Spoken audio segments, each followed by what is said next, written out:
Hello student, कैसे हैं आप लोग। मैं नागेश्वर जो भी सौभाग्य देवी माध्यमिक विद्यालय इंटर कॉलेज की इस ऑनलाइन क्लास में आप लोगों का स्वागत करता हूं। मैं आप लोगों को कक्षा 6 की गणित पढ़ा रहा हूं और इस ऑनलाइन क्लास के माध्यम से आज हम लोग एक्सरसाइज 10.1 के कुछ क्वेश्चंस जो आप लोगों ने कमेंट के माध्यम से हमसे पूछे उसको हम सॉल्व करेंगे पहले। ठीक है, तो आइए देखते हैं। सबसे पहला क्वेश्चन हमारा 8वां क्वेश्चन समीर ने पूछा है कि सर 8वां और 15वां क्वेश्चन मुझे नहीं आ रहा है। तो 8वां क्वेश्चन क्या पूछा है कि एक समखष्टभुज है। क्वेश्चन है आपका कि एक समखष्टभुज है, उसका परिमाप ज्ञात करना है जिसकी प्रत्येक भुजा 8 मीटर की है। तो सबसे पहले हम क्या करेंगे, आकृति को समझेंगे। क्वेश्चन क्या कर रहा है कि समखष्टभुज है,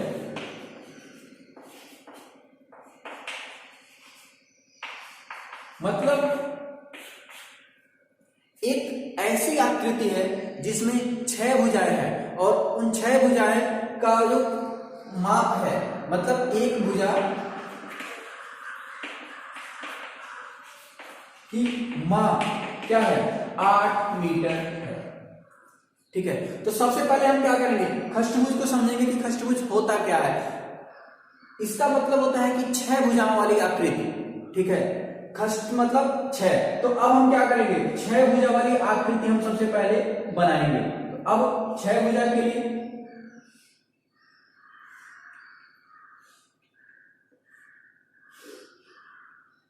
ये हमारी आकृति हो गई। देखिए अब इसमें 1 2 3 4 5 6 भुजाएं हैं। अब इन 6 भुजाओं में सबकी जो माप है क्या है, 8 metre. 8 metre 8 metre 8 metre 8 metre 8 metre 8 metre. यहां सवाल में लिखा हुआ है समखष्टभुज, मतलब समान भुजा वाले जो है 6 भुजाएं हैं उनकी और वो सभी क्या हैं, समान है। अब हमें इनका क्या निकालना है, परिमाप। अब ये आपके लिए बहुत ही आसान हो गया। अब कितना है, 6 भुजाएं हैं, तो आप लिखेंगे परिमाप। परिमाप के लिए क्या होगा, सभी भुजाओं का योग करेंगे। 8 8 फिर 3 4 5 6 1 2 3 4 5 6 बार आपने 8 को क्या कर दिया, जोड़ दिया, तो क्या हो जाएगा 48 मीटर। ये हो गया आपका क्वेश्चन नंबर 8 का सॉल्यूशन। ठीक है, अब आते हैं क्वेश्चन नंबर 15 पे। 15 कह रहा है कि 2 लड़कियां हैं, स्वीटी और बुलबुल। स्वीटी है, वो क्या कर रही है, एक वर्ग के चारों तरफ चक्कर लगा रही है जिस वर्ग की भुजा है 75 मीटर। ठीक है, और एक है बुलबुल, वो क्या कर रही है, एक आयत के चारों तरफ चक्कर लगा रही है। मतलब सबसे पहले हम क्या करेंगे, एक वर्ग बनाएंगे। ये हमारा वर्ग हो गया जिसको क्या कर रही है, स्वीटी इस पे दौड़ रही है, इसके चारों तरफ। यहां से गई यहां, ये और ये, ऐसे इस तरह से चारों तरफ क्या कर रही है, चक्कर लगा रही है। अब चक्कर लगाने के लिए एक भुजा इसकी क्या है, 75 मीटर, और चूंकि ये वर्ग है तो सभी भुजाएं क्या होंगी, 75 मीटर। ठीक है, अब एक दूसरा है, दूसरी लड़की है जो क्या कर रही है, एक आयत के चारों तरफ चक्कर लगा रही है। अब इस आयत का जो माप है वो क्या है, कि इसकी जो लंबाई है वो 60 मीटर है, चौड़ाई है 45 मीटर है। अब यहाँ पे 60 मीटर ये लंबाई हो गई और ये 45 मीटर इसकी चौड़ाई। अब क्या है, यहाँ पे जो लड़की दौड़ रही है वो क्या, उसका नाम है बुलबुल। अब देखिए, जब दिया है कि कौन सबसे कम दूरी तय कर रही है, अब इसमें हम ये भी क्वेश्चन बना सकते हैं कि कौन सबसे ज्यादा दूरी तय कर रहा है। तो उसके लिए हमें सबसे पहले क्या निकालना होगा, दोनों आकृतियों का परिमाप निकालना होगा। तो क्वेश्चन नंबर 15 में हम या तो सीधे लिख सकते हैं परिमाप, या लिख सकते हैं स्वीटी द्वारा चली गई दूरी। स्वीटी द्वारा चली गई दूरी। अब स्वीटी द्वारा चली गई दूरी क्या होगा, 4 भुजाएं हैं और अब मैंने आपसे कहा था कि इसका परिमाप निकालना है। या तो सभी को 4 बार हम क्या करें, जोड़ लें, या जो वर्ग के लिए मैंने आपसे फार्मूला बताया कि 4 बार जोड़ना और किसी संख्या को 4 बार गुणा कर देना, दोनों क्या होगा, एक बराबर होगा। तो हम क्या कर सकते हैं, 4 × 75 75 क्या आएगा हमारा, 300 मीटर। मतलब स्वीटी द्वारा चली गई दूरी 300 मीटर। अब यहां देखते हैं यहां पे क्या होगा, इसके द्वारा चली गई दूरी, बुलबुल के द्वारा चली गई दूरी। अब देखिए यहां पे क्या होगा, इसके द्वारा चली गई दूरी के लिए हम क्या करेंगे, सूत्र लगाएंगे, 2 गुणे लंबाई 60 घन चौड़ाई 45। अब ये कितना होगा, 2 और ये हो जाएगा 105 और इसका जब गुणा करेंगे तो हो जाएगा आपका 210। अब इस तरह से इसके द्वारा चली गई दूरी 210 मीटर है। अब हम ये कह सकते हैं कि स्वीटी और बुलबुल में सबसे कम दूरी कौन चल रही है, बुलबुल। और स्वीटी कितनी चल रही है, 300 मीटर और बुलबुल 210 मीटर। तो इस तरह से हमारा क्वेश्चन नंबर 15 का ये सॉल्यूशन हो गया। ठीक है, अब हम चलेंगे एक्सरसाइज 10.2 के लिए। 10.2 में क्या है, 10.2 में हमें क्षेत्रफल निकालना है दिए गए आकृतियों का। ठीक है, अब उस एक्सरसाइज को सॉल्व करने से पहले हम समझ लेंगे कि हम क्षेत्रफल निकालेंगे कैसे, या क्षेत्रफल के लिए हमारा सूत्र कैसा बनेगा। ठीक है, अब देखिए अगर हम बात करें क्षेत्रफल का, सबसे पहले हम ये समझेंगे कि क्षेत्रफल होता क्या है। ठीक है, जैसे किसी भी आकृति का क्षेत्रफल, हम ये कह सकते हैं कि कोई भी आकृति या कोई भी वस्तु, उसका क्षेत्रफल क्या होगा कि अगर वो कहीं रखी जा रही है या कहीं से हम कहीं भी क्या कर रहे हैं, रख रहे हैं, तो कितना स्थान वो घेरता है या टोटल उसके द्वारा कवर किया गया या घेरा गया जो स्थान होगा वही क्या कहलाएगा, उसका क्षेत्रफल कहलाएगा। जैसे मैंने आप लोगों को पहले वीडियो में एक एग्जांपल में बताया था कि अगर हम क्या करते हैं, अपने बुक को ओपन करके कहीं पे रखते हैं तो हमारा बुक क्या करता है, कुछ स्थान घेरता है, तो वो टोटल उसके द्वारा कवर किया गया या घेरा गया स्थान ही क्या कहलाएगा, उसका क्षेत्रफल कहलाएगा। या ऐसे हम समझ लें कि अगर हमने क्या किया, एक वर्ग बनाया, अब ये वर्ग क्या होगा, इस अगर हम यहाँ पे इसको कागज के रूप में काट दें और उस बोर्ड पे रखें तो क्या होगा, उतना स्थान कवर करेगा। जैसे अगर हमने ये कागज लिया और अगर हम इसको क्या करेंगे, यहाँ पे बोर्ड पे रखते हैं, तो अब ये क्या कर रहा है, कागज इतनी जगह को कवर कर रहा है। तो अगर हम इससे रिलेटेड एक क्या करेंगे, रेखा खींच लें, तो हमें मिलेगा कि ये हमारा क्या बनेगा, एक आयत बनेगा और ये इतना जगह क्या कर रहा है, कवर कर रहा है। तो इसका क्षेत्रफल क्या हो गया, ये टोटल जगह। ठीक है, अब हम इसको गणितीय रूप में क्या करेंगे, कैलकुलेट करेंगे, गणना करेंगे और उसके लिए हम क्या करेंगे, सूत्र प्राप्त करेंगे। अब सबसे पहले देखिए, अगर मान लीजिए हमें क्या करना है, किसी भी आकृति का क्षेत्रफल निकालना है, तो सबसे पहला काम हम क्या करेंगे, एक छोटे से उदाहरण से समझते हैं कि अगर हमने ये क्या किया, आकृति बनाई और इसको हमने छोटे छोटे बॉक्सेस में क्या किया, एक इकाई बॉक्स में हमने बना लिया। ठीक है,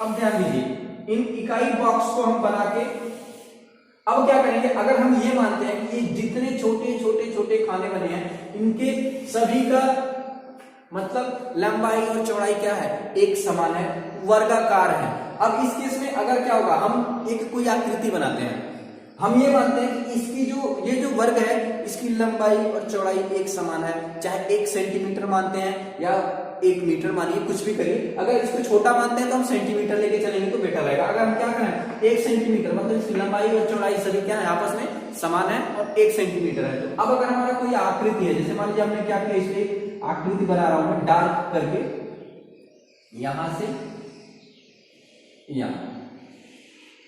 अब हमें क्या करना है, जो हमने डार्क पूरा एक शेप बनाया, आयत बनाया, अब हमें इसका क्या निकालना है, क्षेत्रफल। तो देखिए अगर हमने कितना आकृति लिया तो ये कितने छोटे छोटे वर्ग को कवर कर रहा है, हम गिन के बता सकते हैं, 1 2 3 4 5 6 7 8 9 10 11 12। कितने वर्ग को कवर किया, ये 12 वर्ग। ठीक है, तो 12 वर्ग। अब ध्यान दीजिएगा, अब हमने इन सभी छोटे छोटे जो वर्ग हैं इनका इकाई क्या बनाया हमने, सेंटीमीटर। तो अब इसका क्षेत्रफल क्या हो जाएगा, 12 वर्ग सेंटीमीटर। ठीक है। अब आइए हम देखते हैं इस के लिए हम सूत्र बनाएंगे कैसे। अब ये जो आयत हमने बनाया है, इस आयत की लंबाई कितनी है। अब देखिए मैंने कहा कि ये एक छोटा बॉक्स 1 सेंटीमीटर का होगा, तो इसकी लंबाई क्या होगी, ये वाला लंबाई होगा 1 2 3 4। तो उस आयत की लंबाई कितनी हुई 4, हमने दूरी क्या माना है सेंटीमीटर, तो कितना आया 4 सेंटीमीटर। अब इसकी चौड़ाई हम देखते हैं 1 2 3, तो इसकी चौड़ाई कितनी हुई, चौड़ाई जो होगा वो क्या होगा 3 सेंटीमीटर। और इसका क्षेत्रफल मैंने कहा कि कितने क्षेत्र को या जगह को ये क्या करता है, ढकता है, कवर करता है। तो हम ये कह सकते हैं कि 1 2 3 4 5 6 7 8 9 10 11 12, हम ये कहेंगे कि क्या कर रहा है 12 वर्ग को ढक रहा है। इसका क्षेत्रफल कितना हुआ 12 वर्ग सेंटीमीटर। इसकी लंबाई कितनी है 4 सेंटीमीटर, इसकी चौड़ाई 3 सेंटीमीटर। ठीक है। अब इसी में हम एक दूसरा और आकृति लेते हैं। अगर हम ये कहें कि इसकी एक वर्ग का कितना क्षेत्रफल होगा, तो इसके एक वर्ग का क्षेत्रफल क्या होगा, सिर्फ एक ही है तो है, एक वर्ग अगर हम लेंगे मतलब हमने एक छोटा सा यहाँ पे ले लिया, ये हमारा छोटा सा वर्ग है। अब इसकी लंबाई और चौड़ाई क्या है, लंबाई 1 सेंटीमीटर, चौड़ाई 1 सेंटीमीटर। अब इस कंडीशन में इसका क्षेत्रफल क्या होगा, एक ही बॉक्स है ना, तो इसका क्षेत्रफल क्या होगा 1 वर्ग सेंटीमीटर। तो इसका क्षेत्रफल हम लिखेंगे 1 वर्ग सेंटीमीटर। ठीक है। अब अगर इसी में हम क्या करें, एक दूसरा उदाहरण लेते हैं कि एक वर्ग का उदाहरण लेते हैं जिसकी भुजाएं क्या हो 1 सेंटीमीटर से ज्यादा हो। तो अब उस केस में सपोज करिए हम क्या करते हैं, यहाँ पे एक दूसरी आकृति बनाते हैं, यही भी बनाते हैं कि हमने क्या किया, एक 3 ले लिया,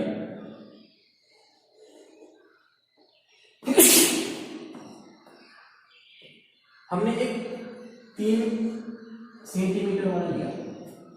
अब देखिए इस आकृति में इसका क्षेत्रफल कितना होगा, हम सभी वर्ग को क्या करेंगे काउंट करेंगे, जितने वर्ग को ये क्या कर लिया है, ढक लिया है या कवर कर लिया है, 1 2 3 4 5 6 7 8 9।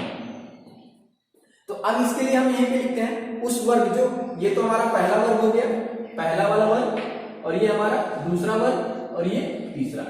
अब ये दूसरा आयत है, तीसरा वर्ग है। अब तीसरे वर्ग के लिए, तीसरे के लिए, ये दूसरे के लिए है, तीसरे के लिए हमने क्या लिया, लंबाई कितनी होगी 3 सेंटीमीटर, चौड़ाई 3 सेंटीमीटर, और इसका क्षेत्रफल कितना होगा 9 सेंटीमीटर। अब हमें यहां से एक नया तरीका मिलता है, क्या मिलता है ध्यान दीजिए, समझने की कोशिश करिएगा आप लोग, कि जब हमने 1 सेंटीमीटर लंबाई और 1 सेंटीमीटर चौड़ाई लिया, तो हमें उसका क्षेत्रफल क्या मिला 1 वर्ग सेंटीमीटर। मतलब हम ये कह सकते हैं कि 1 का 1 में हमने गुणा कर दिया, जो लंबाई और चौड़ाई उसको आपस में गुणा कर दिया, वही हमें क्या मिल गया 1 वर्ग सेंटीमीटर। ठीक। अब आते हैं दूसरे में, दूसरा जो हमने आयत बनाया था, आयत की लंबाई क्या थी 4 सेंटीमीटर, चौड़ाई 3 सेंटीमीटर, तो हमें इसका क्षेत्रफल क्या मिला 12। तो हम कह सकते हैं कि आयत के लिए उसका क्षेत्रफल का जो था, कि हमने लंबाई गुणे चौड़ाई को गुणा कर दिया, तो हमें क्या मिल गया, उसका क्षेत्रफल मिल गया।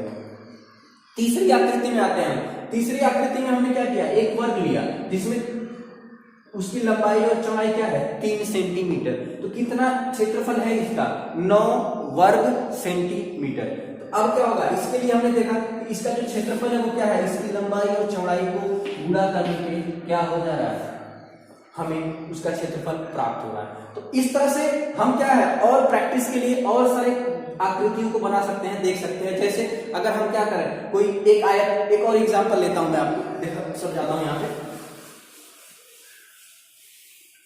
अगर हम क्या करते हैं कि चलिए हमने कहा कि हमने 1 2 3 आकृतियों में लिया, और उसके क्षेत्रफल के लिए हमें मिला कि लंबाई गुणे चौड़ाई, मतलब जितनी भुजाएं हैं उनका आपस में हम क्या कर दे रहे हैं, गुणा कर दे रहे हैं। ध्यान दीजिएगा, वर्ग और आयत के लिए बस हम क्या कर रहे हैं, ये निगमन कर रहे हैं। अब होगा क्या, अगर हम दूसरी आकृति लेते हैं जिसकी चौड़ाई हमने क्या दिया 2 सेंटीमीटर दिया, और लंबाई हम ले लेते हैं 5, अब इस केस में जो हमारी आकृति चौथी वाली बनेगी, मतलब लंबाई हमने कितना लिया 5, चौड़ाई कितना लिया 2। अब इसका क्षेत्रफल कितना होगा? चौथी आकृति के लिए लंबाई कितना हमने लिया 5 सेंटीमीटर, ठीक है, चौड़ाई हमने लिया 2 सेंटीमीटर। अब इस केस में इसका वर्ग, मतलब इस आयत का क्षेत्रफल निकालना है, तो इसके लिए क्या होगा, कितने वर्ग आएंगे 1 2 3 4 5 6 7 8 9 10। तो हमें आकृति के हिसाब से हमें इसका क्षेत्रफल यहीं पे मिल गया, कितना होगा क्षेत्रफल 10।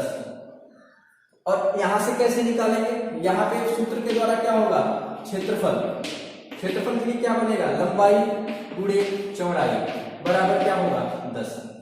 ये तो हो गया आसान सा उदाहरण के द्वारा हम इसको समझ सकते हैं कि कैसे हमने क्षेत्रफल को क्या करना है, निकालना है, कैलकुलेट करना है, ज्ञात करना है।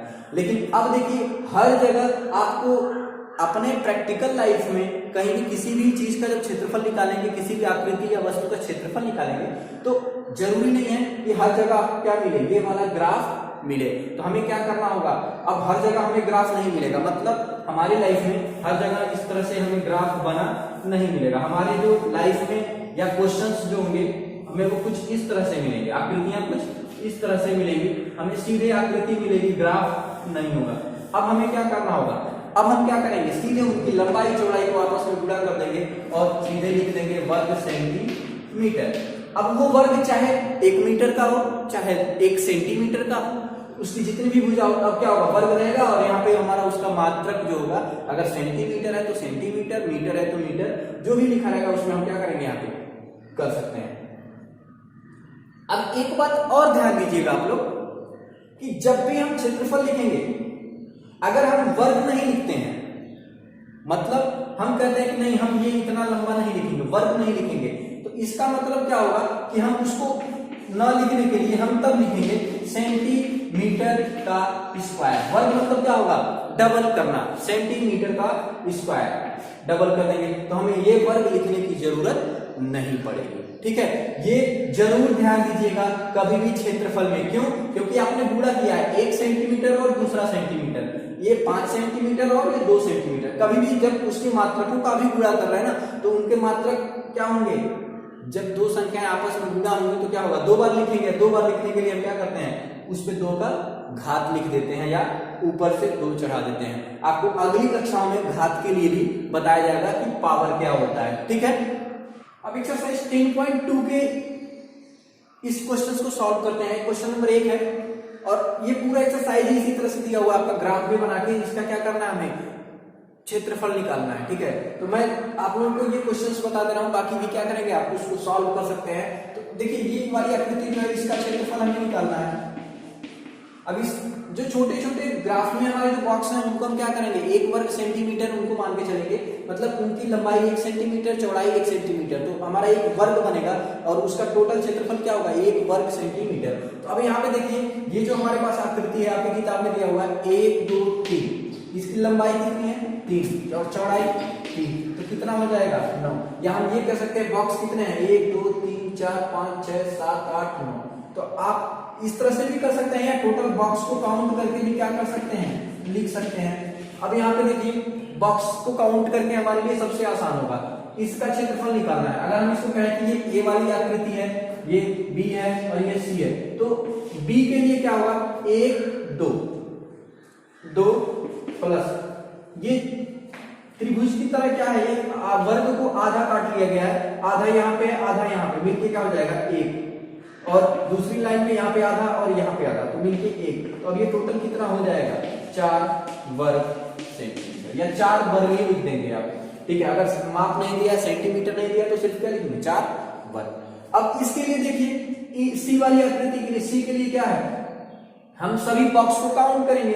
तो यहाँ पे ये जो 2 बॉक्स हैं आप किताब में देखेंगे ध्यान से, तो ये आधा पूरा बॉक्स के बराबर नहीं है, आधे का, मतलब आधे का भी आधा किया गया है, मतलब भिन्न में अगर पढ़ेंगे तो 1/4 और अगर दशमलव में कहेंगे तो 0.25।